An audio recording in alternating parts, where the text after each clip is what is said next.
Vectors usually appear as forces. There is the size of a vector, called the magnitude, that affects how far it goes.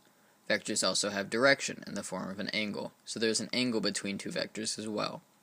The angle between vectors is the angle made when one piece of the vector intersects with one piece of the other vector, normally when one head reaches the other tail, or when one head reaches the other head.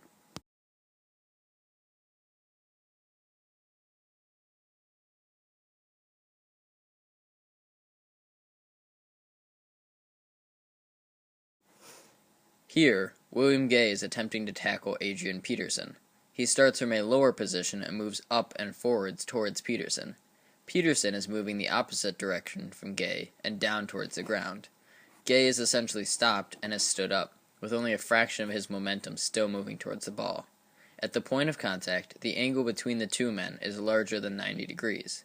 Had the angle been much smaller, the chances of a successful tackle would be higher, and Gay would not have looked so foolish.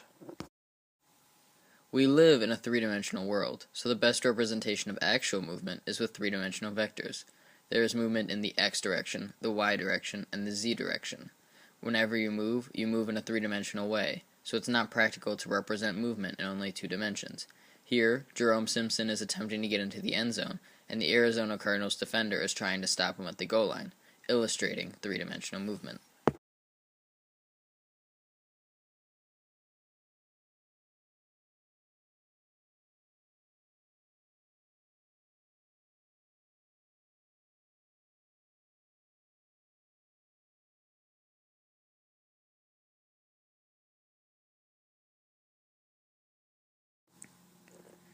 Vectors can be added. To do so, you must add them tip to tail, that is, add the two x coordinates of the vectors together, and add the two y values of the vectors.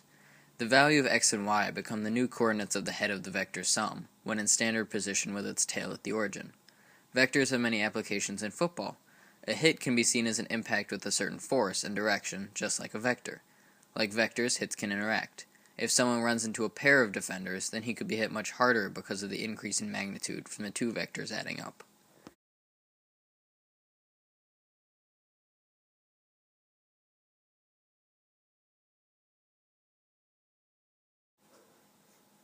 Take, for example, this play from a game between Ohio State and Michigan.